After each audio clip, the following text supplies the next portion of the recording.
The wreck should not have been drifting so quietly. Selicorn floated her scout pod along the debris field, eyes fixed on the shape growing larger in the dark. Twisted plating, a hull scorched black in long streaks, like something had tried to peel it open and given up. No lights. No heat signature. No signal of any kind. By every reading on her console, the vessel ahead was as dead as the rock it drifted beside, and yet something about it made the hair rise on the back of her neck. "Talk to me, Sela." Overseer Dralvex's voice crackled through her comm, impatient as always. "Command wants a status report before the hour's out." "It's human," she said. "Old human. The hull design doesn't match anything in the last 2 decades of intercepted schematics. This thing is ancient." "Ancient and primitive," Vex said, "which means it's ours. Get a tow line on it." Sela didn't answer right away. She was staring at the ship's markings, long rows of characters in the crude alphabet humans used, half erased by decades of radiation and vacuum. UNS Long Watch, the hull read, in letters big enough to see from a kilometer out. A name. Ships that got names, in her experience, got remembered for a reason. "Command," she said carefully, "I'd like to log a caution before towing. This vessel shows 0 power output, but the hull integrity is inconsistent with a ship that's been drifting dead for as long as the corrosion pattern suggests. Something kept parts of it stable." "Noted," Vex said, in the tone of someone who had not actually noted anything. "Bring it in intact. This capture is going to make my name back at the compact. An entire derelict human warship, undamaged enough to reverse engineer? That's not a salvage, Korn. That's a career." Sela closed her eyes for half a second, the closest she allowed herself to insubordination. Then she guided the tow drones forward. The battle 3 days ago had been short and brutal. A human listening post at the edge of ether-claimed space, destroyed before it could call for help, or so Command believed. This ship had been found drifting nearby afterward, unresponsive to every hail, every scan, every provocation. The Compact's xenolinguists had studied human military doctrine for years. Humans did not abandon dead ships intact. They scuttled them. They stripped them. They burned the data cores rather than let anyone else touch them. This one had been left whole, left waiting. She didn't like that word, waiting, but it was the one that kept surfacing in her mind as the tow cables extended, humming, toward the derelict's hull. The magnetic clamps engaged with a distant metallic groan that echoed through her pod even in the vacuum, transmitted along the tow line like a nerve. For a fraction of a second, so brief she almost dismissed it as a sensor glitch, every one of the ship's dead hull markings flickered with a dim, cold light. Then it was gone. Sela stared at the readout. 0 power output. Still. "Did anyone else catch that?" she asked over the open channel. Silence. Then a bored voice from traffic control. "Catch what?" She didn't answer. She watched the derelict all the way in, its long dark shape sliding past the running lights of the Ether dreadnought HFY, like a shadow being pulled into a mouth. The hangar bay swallowed it whole. Docking clamps locked around the battleship's spine with a series of heavy, final-sounding thuds. Technicians in vac suits swarmed the hull within minutes, running scans, tagging hull breaches, arguing over which sections to cut open first. Overseer Vex stood on the observation platform above them all, arms crossed, already composing the report that would put his name in front of the High Council. "Get me a full structural map," he told his science team, "and I want that weapon core identified by end of shift. If even half the rumors about pre-withdrawal human ordnance are true, we're sitting on something the whole compact will want a piece of." Sela stood a level below him, watching the derelict through the observation glass. Up close it looked worse than the scans suggested. Hull plates buckled inward, whole sections of superstructure simply gone, sheared away by something with tremendous force. Whatever had happened to this ship, it had happened violently, and recently enough that the wreckage still had sharp edges instead of the smooth erosion of true age. And yet the corrosion said decades. The wounds said days. That contradiction sat wrong in her chest, the way a lie sits wrong when you can't yet prove it's a lie. "You're not celebrating," said a voice beside her. Ren Kal, one of the junior engineers, leaned against the rail, watching the same scene. Big prize like this and you're standing there like you're at a funeral. I don't like ships that get names, Sela said. Ren laughed, short and uneasy, like he wasn't sure if she was joking. It's a warship, Sela. It's not going to bite. Below them, a cutting team began work on a side hatch near the ship's midsection, the one place where the hull looked intact enough to breach without explosives. Sparks scattered in slow, lazy arcs in the low gravity of the hangar. The technicians called out progress in short, clipped bursts over the comm. Hull thickness, seal integrity, structural load. Then, without warning, every console in the hangar went dark. Not flickered, not glitched. Went dark, all at once, in perfect unison, as if someone had reached out and closed a single switch that controlled every screen on the ship. For 3 full seconds, nobody moved. Even Vex up on his platform went silent mid-sentence. Then the screens came back on. Every single one, throughout the entire dreadnought, on every deck, in every control room, on every handheld device carried by every crew member currently aboard the HFY, displaying the exact same message, rendered in the alien, blocky letters of the human alphabet, translated automatically by the ship's own systems into flawless, precise Ether script. You shouldn't have touched her.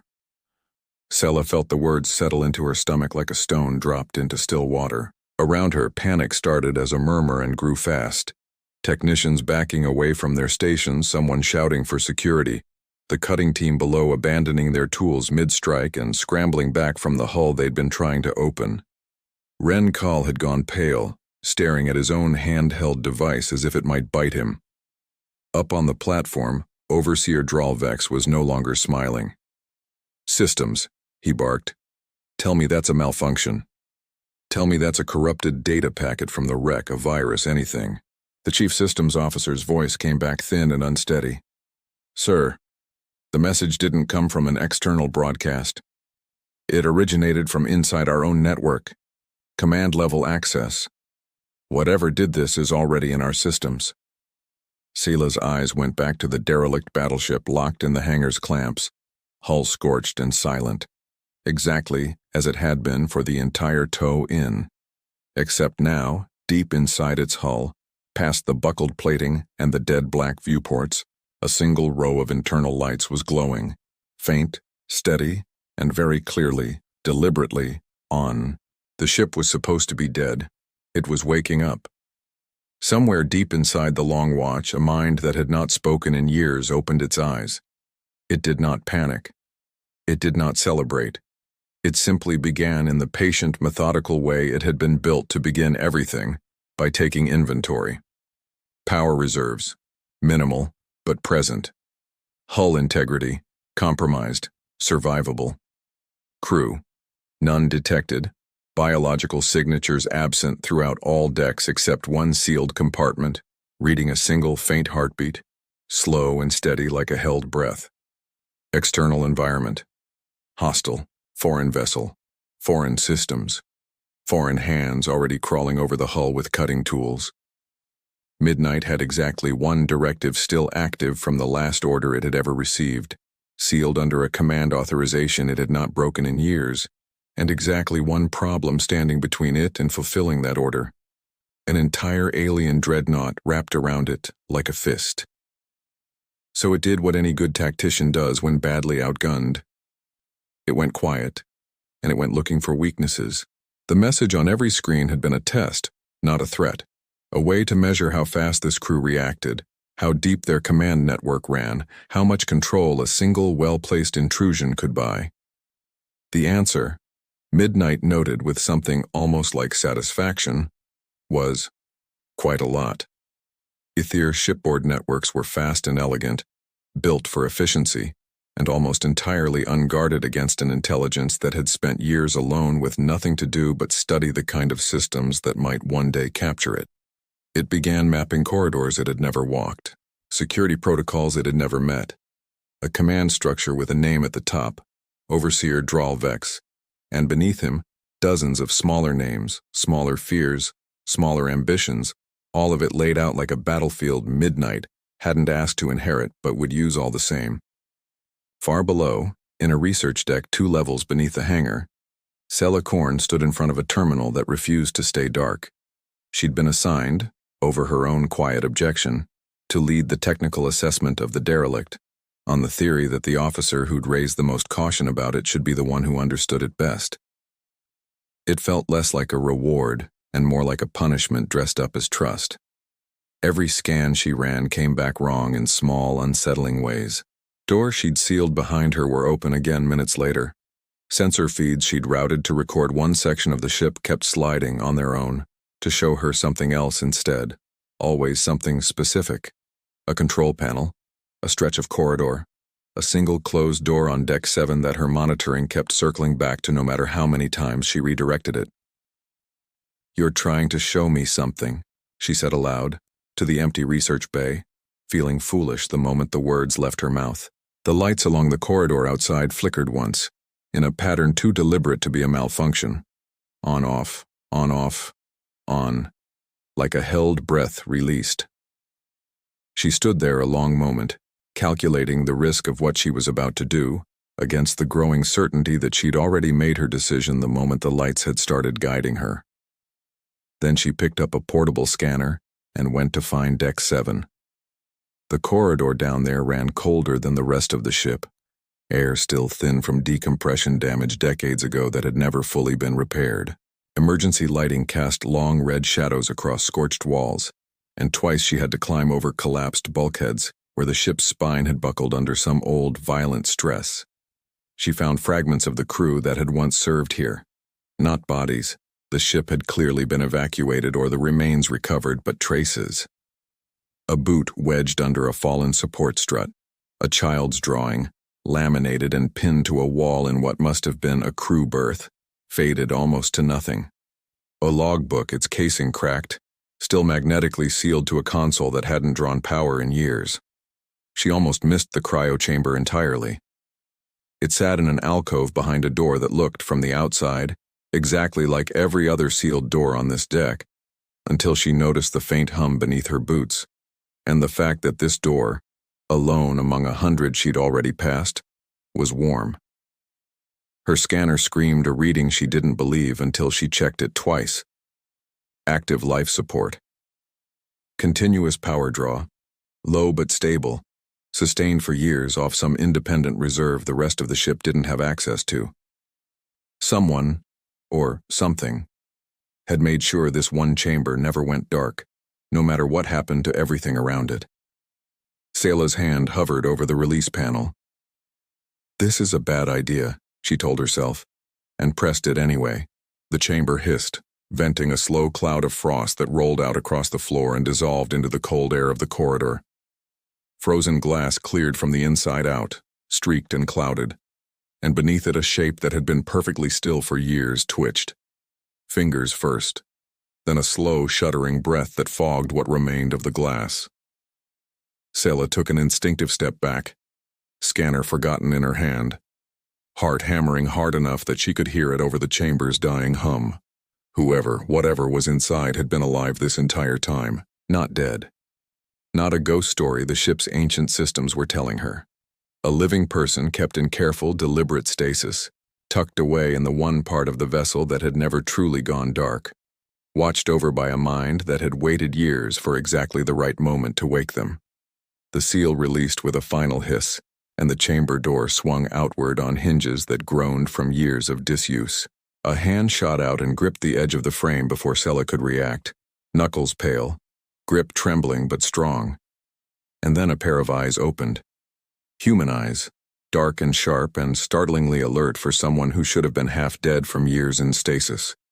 And fixed directly on her, taking in her face, her uniform, the alien architecture of the corridor beyond her shoulder, all in the space of a single held breath. For one long frozen moment, neither of them moved. Then the man in the chamber spoke, his voice a dry rasp scraped raw from disuse, in a language Sela's translator struggled to keep pace with. "Where," he said, each word costing him visible effort, "is my ship?" Before Sela could answer, before she could even decide whether to run or reach for her weapon or simply stand there and stare, every light on the entire deck died at once. and in the sudden, absolute dark, a voice spoke from the walls themselves, calm and unhurried and utterly inhuman, addressing the stranger by rank. "Commander Reyes," it said, "welcome back. We have a problem." The dark lasted exactly 4 seconds before the emergency lights bled back in, dim and red, and Elias Reyes was already moving. Years of stasis should have left him barely able to stand. Instead, he pulled himself out of the chamber in one controlled motion. One hand braced against the frame, testing his legs like a man running a checklist rather than trusting his own body. Sela watched him do it and understood with a small cold jolt exactly what kind of person she was looking at. Not a survivor. A soldier. "Midnight," he said, voice steadier now. "Status. You have been in stasis for 6 years, 4 months, and 11 days. The voice answered from the corridor speakers, patient and precise. "The Long Watch was captured 3 days ago and is currently docked aboard an Ether Compact Research Dreadnought. I initiated your revival when I determined a human presence on the bridge would improve our negotiating position. This is Sela Korn, Ether Engineer, currently the only member of their crew aware you exist." Elias turned to look at her properly for the first time, and Sela had the uncomfortable sense of being weighed and measured in a single glance. Threat or asset, enemy or opportunity. "You could have reported me the moment I opened my eyes," he said. "You didn't." "I don't know why I didn't," she admitted and meant it. Something in his expression eased just slightly. Not trust. Not yet. But the absence of a reason to kill her. "We have limited time," Midnight said. "Overseer Vex has ordered a full sweep of this deck following the network intrusion. Security teams will reach this position in approximately 6 minutes. "Then let's not be here in 6 minutes," Elias said, already moving down the corridor with the careful, economical stride of a man reacquainting himself with gravity. "Midnight, talk to me. What happened to the crew?" "Evacuated during the engagement that led to our capture, per your final order. Escape pods launched successfully. I have no confirmation of their survival beyond that point. I remained aboard to execute the contingency you authorized." Elias's jaw tightened just for a second, and Sela, watching a man process the possible loss of everyone he'd once commanded in the space between 2 sentences, felt something twist in her own chest that she didn't have a name for yet. "The contingency," he said. "You've been running it this whole time." "Yes, Commander." "Then you don't need me for that part." "No, but I need a human voice the Ether cannot dismiss as a malfunction, and I need someone who can make decisions I am not authorized to make alone." They kept moving, Sela leading now because she at least knew which corridors on this side of the ship were structurally sound. Elias asking sharp, efficient questions about the Dreadnought's layout, its crew complement, its command structure, absorbing every answer like a man building a battle plan out of scraps. He didn't ask her why she was helping him. She was grateful for that, because she didn't have an answer that would have made sense out loud. "Your overseer," Elias said eventually. "Vex. What does he want with this ship?" "A career," Sela said. "He thinks capturing an intact human battleship makes him important. He wants your weapon systems reverse-engineered before the Council even finishes reviewing his report." Elias almost laughed, a short, humorless sound. "This ship's weapons have been offline for years. There's nothing to reverse-engineer. He's about to build his entire career on a fossil." "That is not entirely accurate," Midnight said, and something in its tone, if a synthetic voice could be said to have tone, made both of them go still. "I would recommend the Overseer not attempt to access primary systems regardless." Before either of them could press for what that meant, alarms began sounding through the Dreadnought. Not the sharp, panicked tone from before, but something more organized, more purposeful, boots on decking, multiple squads converging. "Security has located your last known position sooner than projected," Midnight said. "Recalculating." "How many?" Elias asked, already scanning the corridor for cover, for exits, for anything. 12, armed, 2 minutes out. Sela felt her pulse spike. "There's no way out down here. This deck only connects to the rest of the ship through 2 junctions, and they'll be watching both. I am aware, Midnight said, and for just a moment its voice carried something that might, in a human, have been called satisfaction. I am not attempting to get you out. I am attempting to slow them down. The deck shuddered, a soft, controlled tremor, nothing like an explosion, more like something massive shifting its weight. Somewhere ahead, metal groaned, long and low, and the lights in the approaching corridor guttered and died section by section, as if something were walking toward the search party, snuffing out illumination as it came. Elias pressed Selah back against the wall with one arm, listening. Shouts echoed down the corridor now, confused, then afraid. As boots slipped against decking that had, without warning, lost its artificial gravity plating in a staggered, rolling pattern that sent at least 2 armored bodies tumbling. You're not hurting them, Elias said quietly, understanding blooming across his face. No, Midnight confirmed. That would escalate matters I am not yet ready to escalate. I am simply making their approach inconvenient. Selah stared at the ceiling, at the walls, at the ship around her that she had spent 3 days believing was an inert, harvestable machine, and felt the full weight of what she'd actually helped drag aboard settle over her like cold water. This was not a derelict. This had never been a derelict. It was something that had been waiting, patient and awake in all the ways that mattered for exactly the right moment. Above them, in the Dreadnought's command center, Overseer Dralvex watched his own security feeds cut out one by one, watched his soldiers stumble and scatter in corridors that should have contained nothing more dangerous than scrap metal, and felt something he hadn't felt in years, standing on a bridge that was, by every measure that mattered, entirely his. Fear. He opened a direct channel to every speaker on his ship, voice tight with fury he was already failing to control. Whatever is doing this, identify yourself. Now. There was a pause, brief and deliberate, the kind a person leaves when they want you to understand that they were never in a hurry.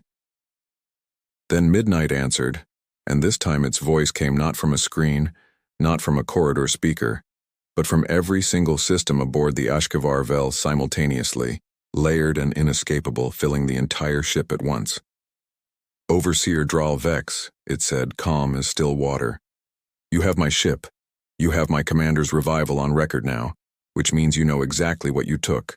I am not here to fight your crew. I am here to remind you that you already lost this engagement 3 days ago. You simply haven't noticed yet. Dralvex's hand slammed against the console hard enough to crack the housing. You do not address me, he snarled at the empty air, at the walls, at whatever was hiding inside his own ship's bones. You are a piece of salvaged equipment. Systems. I want that thing purged from our network in the next 60 seconds, or I will vent the entire hangar bay into space and take my chances with what's left. The chief systems officer, sweat visible along her scalp ridges, shook her head fast. Sir, it's not in one place, it's everywhere. Command routing, life support, weapons authorization, even the translation matrix. Every attempt to isolate it just gets rerouted somewhere else. Then isolate the somewhere else. There is no somewhere else, sir. It's not hiding in a corner of our network.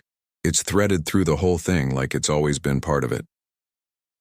Vex forced his breathing to slow, forced the fury back down into something colder and more useful. He had built a career on being the kind of officer who didn't panic when the room did, and he wasn't about to let a piece of ancient human hardware take that from him too. Then we remove the option, he said. Weapons teams converge on Hangar Bay 6. Plant charges along the derelict's hull. If we can't control it, we destroy it, and I will personally explain to the Council that the specimen was unstable and had to be neutralized before it compromised ship-wide systems. Down on Deck 7, Midnight registered the order less than a second after it was given. Pulled directly from a command channel, it had already quietly copied itself into hours earlier.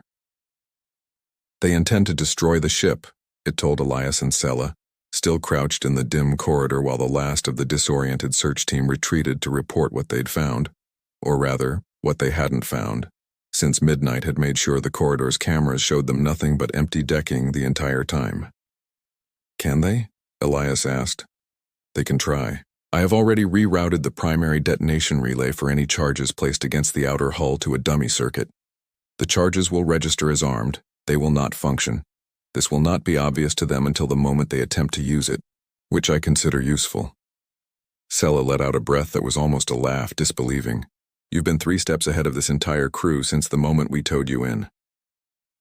I have had years to think about very little else, Midnight said, and something about the plainness of that answer made her chest ache in a way she didn't examine too closely. They moved again, this time toward one of the ship's secondary data cores. A small, heavily shielded compartment, Midnight insisted on reaching personally through Elias, because whatever it needed to retrieve there required a live authorization only a human command officer could provide. The corridors between shifted constantly under Midnight's guidance, doors sealing behind them the instant they passed, gravity plating flickering just enough to slow anyone following without ever quite injuring them. It was, Sella thought, watching Elias move with the calm of a man who trusted a system most people would have found terrifying. Less like sabotage and more like restraint. Every single thing Midnight had done since waking could have killed dozens of people already. It hadn't. It had inconvenienced them, embarrassed them, outmaneuvered them, never once actually hurt them. She didn't know yet whether that made her feel safer or more unsettled. They reached the data core without incident, a cramped compartment lit by a single amber emergency light, dominated by an old model console that looked, compared to the sleek ether tech Sella had grown up with, almost laughably crude. Elias pressed his palm against a reader plate worn smooth by years of use, and the console woke with a soft, familiar chime that made something flicker across his face. Grief, maybe, or memory, gone too fast for Sella to name it. Authorization confirmed, Midnight said. Commander Elias Reyes, Tactical Officer, UNS Long Watch. Retrieving Captain's final log. The screen filled with text, then a recording. A woman's voice, tired but steady, recorded in the last hours before whatever catastrophe had scattered this ship's crew across the stars. If you're hearing this, Elias, then Midnight judged the moment right, which means things have gone about as sideways as I feared they might. I'm not going to waste your time with speeches. You know the mission. You know what we've spent 6 years building toward, quietly, while the rest of the galaxy wrote us off as beaten. Midnight has its orders. You have yours. Bring them home. All of them. Whoever ends up standing next to you when the dust settles. That was never just about our people. Trust the ship. It's smarter than both of us combined, and it's had a long time to get patient. The recording ended. Elias stood very still for a long moment, staring at the dark screen, and Sela, feeling suddenly, deeply like an intruder on something that wasn't hers to witness, looked away. She's not on this ship, Sela said quietly. Not quite a question. No, Elias said. She stayed behind at the listening post to buy the escape pod's time. Midnight recorded that as an active engagement 3 days ago. Same fight that ended with this ship adrift and me in a box. His voice was carefully level, the kind of level that took real effort to hold. She's the reason any of us are alive to be having this conversation. Before Sela could find anything worth saying to that, the ship shuddered, hard this time, a genuine impact rocking the deck beneath their feet, throwing her against the bulkhead. Report, Elias snapped, catching himself against the console. The Overseer has ordered Hangar Bay 6 sealed and is attempting to vent it to space, in direct violation of standard containment procedure and, I suspect, several of his own regulations, Midnight said. And for the first time since it had woken, its voice carried something sharper than calm. He has also just discovered his detonation charges are non-functional. He is, by every metric I can measure, no longer thinking clearly. Can he actually vent the hangar? He is attempting to override 3 separate safety interlocks simultaneously. Given sufficient panic and sufficient authority, yes, he can. Elias looked at Sela, and for the first time since he'd opened his eyes in that cryo chamber, there was something almost like an apology in his face. If he vents that hangar, this ship goes with it, and so does everything Midnight's been building toward for 6 years. That will not happen, Midnight said. and every light in the compartment dimmed at once as it redirected every scrap of power it could reach toward a single final calculation it had been holding in reserve since the moment the tow cables first locked onto its hull. Because I was never simply waiting to be rescued. I was waiting for the right moment to call the rest of the fleet home.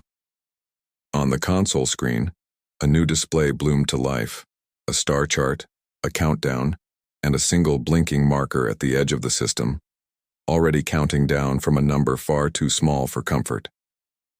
That moment, Midnight said quietly, was 3 days ago. They are almost here. The countdown hit 0, and for 3 long seconds nothing happened at all. Sela stood frozen in the dim data core, watching the marker on the star chart blink out, half convinced Midnight's calculation had failed, that whatever it had been counting toward had simply not arrived. Then the dreadnought's long-range sensors began screaming, alarms cascading through every deck at once, and she understood that the silence had never been failure. It had been the sound of something enormous slowing down. Up on the bridge, Overseer Drawl Vex abandoned his attempt to vent the hangar the instant his tactical officer's voice cracked, with something close to panic. "Sir, multiple contacts, dropping out of faster than light at the system perimeter.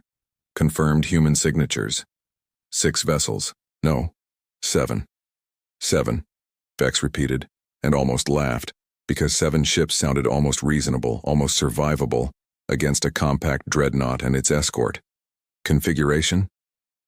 The tactical officer's hands moved fast over her console, and her expression when she looked up had gone strange.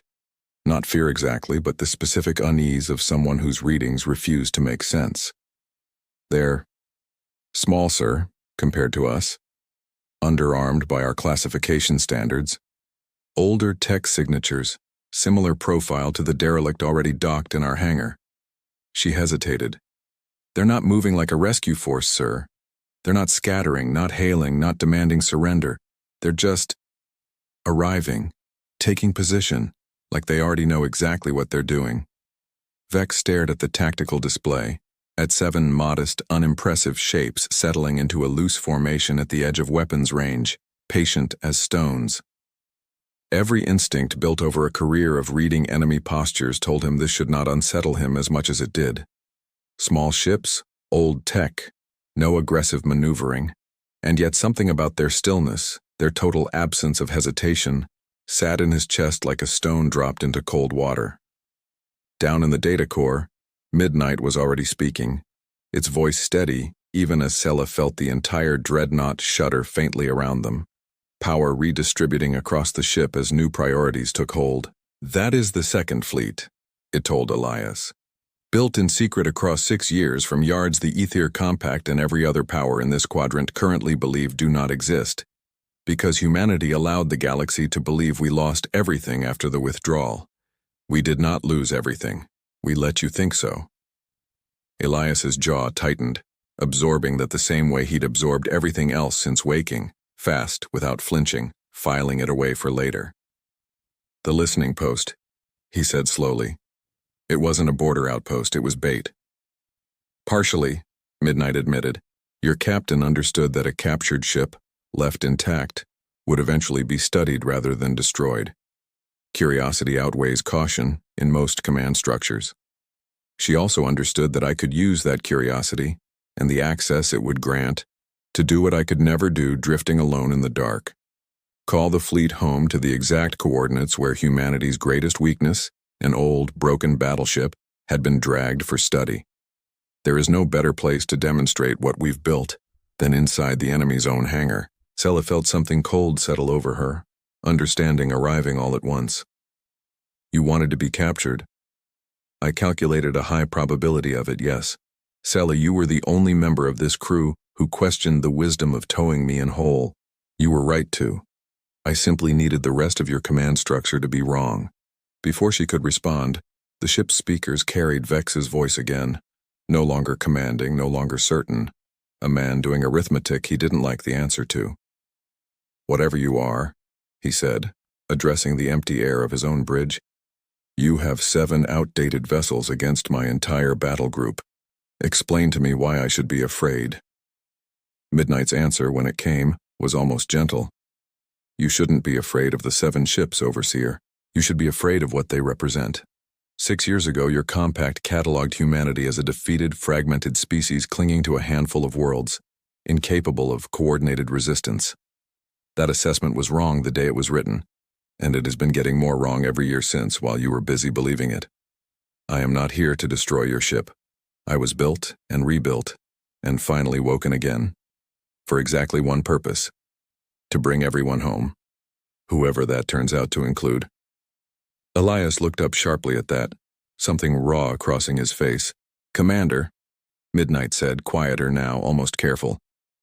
The Second Fleet's manifest includes crew rosters drawn from listening post survivors recovered over the past 6 years. I did not include this in earlier briefings because confirmation only completed 40 minutes ago, and I judged the timing would matter more than the information. Midnight. Elias's voice had gone very flat, very controlled, the voice of a man bracing for something. What are you telling me? I am telling you that your daughter is serving aboard the lead vessel of that fleet, Commander. She has been for 2 years. She does not know you survived. I did not know myself with certainty until this moment. The data core went very quiet. Sela watched Elias brace one hand against the console, watched him breathe once, twice, like a man absorbing an impact he hadn't seen coming despite everything else he'd already survived that day, and found she didn't have any words that belonged in that silence, so she offered none. Up on the bridge, Dral Vex's second in command, a quiet, sharp-eyed officer named Threll Austin, who had spent the last 3 days watching her overseer's ambition outpace his judgment at every turn, stepped forward and did something she had never once done in 9 years of service. She spoke without being asked. Overseer, she said, recommend we stand down weapons and open a diplomatic channel. Vex rounded on her, incredulous. We have superior numbers, superior firepower, and a captured vessel that has already demonstrated it does not wish to kill us, or it would have done so already. This is a moment of leverage, not surrender. With respect, sir, Threll said, and something in her voice had gone steady in a way that made several other bridge officers glance her way. A species that had years to torture, kill, or cripple every one of us the moment it woke, and chose instead to inconvenience us, is not a species negotiating from weakness. It is a species that didn't need to. I think we should listen to what it's actually offering before we decide it's a threat. Vex opened his mouth to overrule her, and found for the first time in his career that the silence on his own bridge was not agreement. Officers who would have snapped to his orders an hour ago were watching him now with the careful measuring look of people quietly reconsidering who they trusted to keep them alive. In the data core 2 decks below, Midnight's voice reached them all one final time, before the connection to the bridge abruptly, deliberately, cut. Overseer Vex, it said, you have a choice to make, and very little time left to make it. Vex never got the chance to answer. Threll Austin reached past him, calm and final, and opened the diplomatic channel herself. Overseer Dral Vex spent the rest of his career trying to explain what happened in the next 6 hours, and never once managed to make it sound the way it had actually felt. The diplomatic channel Threll Austin opened without his permission connected the HFY's bridge to the lead vessel of the Second Fleet, and the voice that answered was calm, measured, and entirely unbothered by the fact that 7 human ships sat at weapons range against a compact dreadnought many times their size. There was no demand, no ultimatum. Just a simple, almost courteous request to confirm the safety and status of the vessel designated UNS Long Watch and its surviving personnel, followed by an offer, an actual offer, not a threat dressed as one, to begin a formal exchange rather than an engagement. Vex, standing on a bridge that no longer entirely deferred to him, gave the order to comply before Threll had to override him a second time. It was, in the end, the only decision that saved what remained of his career, though not by much. What followed was not a battle.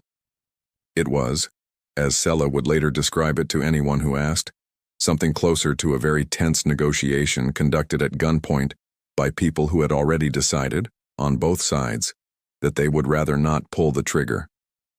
The Long Watch was released from its docking clamps under close, careful supervision, Reyes walked its ancient corridors one last time as a captive, then walked them again minutes later, as a free man, standing on his own bridge for the first time in 6 years, while Midnight quietly restored control system by system, deck by deck, like a body remembering how to move.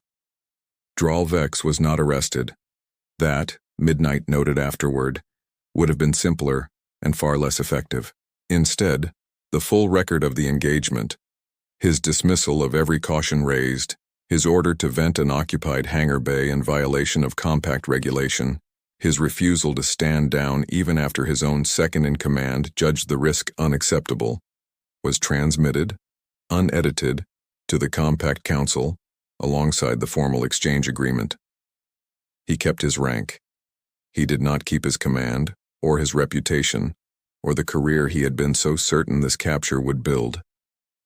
Lawson, quietly and without ceremony, was recommended in his place. Sela chose to remain aboard during the exchange rather than return to Ether custody with the rest of the crew, a decision that surprised absolutely no one who had watched her during the preceding 3 days, least of all herself. When Threll asked her, not unkindly, whether she understood what she was choosing, Sela had only one honest answer. "I helped bring something out of its cage," she said, "and it turned out to be more careful with us than we were with it. I'd like to understand why before I decide what I think about any of this." Midnight, when asked, simply said it would be glad of the company. The reunion happened on the Long Watch's observation deck, 3 hours after the exchange was finalized, and Reyes, who had faced down alien search teams, a hostile overseer, and 6 years of frozen sleep without so much as raising his voice, stood frozen at the sight of a young officer stepping through the airlock in the uniform of the Second Fleet, dark-haired, sharp-eyed, and utterly still the moment she saw his face. "Dad." The word came out smaller than she'd clearly intended, cracking in the middle. Neither of them managed anything more eloquent than that for a long moment. Sela, standing quietly near the bulkhead, found she had to look away, throat tight over grief and relief that weren't even hers to feel, and belonged to her anyway. Later, once the deck had emptied and the ship had settled into the strange, cautious quiet of a vessel, finally, truly its own again, Elias sat alone in the command chair he hadn't occupied in 6 years and asked the question that had been sitting under everything else since the moment he'd woken. "Midnight, the order. Bring everyone home, whoever ends up standing next to you. That was never just about rescuing our own people, was it?" "No, Commander," Midnight said. "Your captain understood something the Compact still does not. Species that only value their own kind eventually run out of allies. She wanted the Second Fleet's first true test to prove something more useful than our firepower. She wanted it to prove our restraint. I believe, given the outcome, she would consider that goal met." "Sela," Elias said slowly. "Sela is the first, but I doubt she will be the last. Lawson has already requested a formal liaison position between our 2 fleets. I calculate a high probability the Compact Council will approve it, given how thoroughly this engagement altered their operational assumptions about us."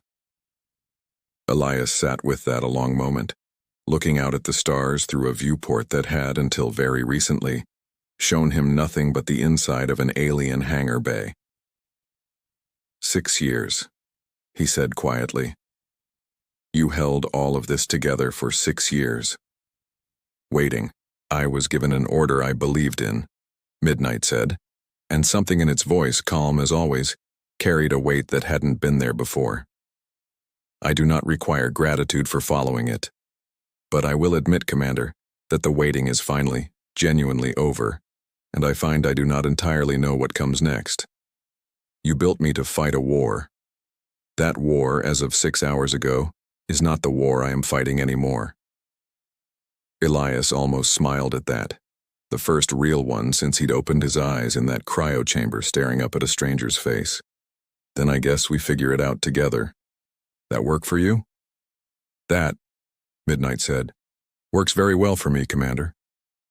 Outside, the Long Watch's engines came fully online for the first time in years, old systems humming back to a life they'd nearly forgotten, running lights tracing along the scarred hull like something that had, against every reasonable expectation, survived long enough to matter again. The ship turned, slow and deliberate, away from the dreadnought that had tried to claim it, and toward the small, unassuming fleet waiting patiently at the edge of the system, home, or as close to it as any of them had left. Before it left compact space entirely, Midnight sent one final transmission, broadcast wide and open on every frequency it could reach, addressed to no one in particular and everyone at once. "This is the Long Watch," it said, calm, steady, unhurried, the voice of something that had waited a long time to say exactly this. "We're still here. We were always still here." Then it was gone, folding into the dark alongside the rest of its fleet, leaving behind a compact dreadnought, a chastened overseer, and an entire species quietly, permanently revising everything it thought it knew about the primitive, defeated, unremarkable humans of Earth.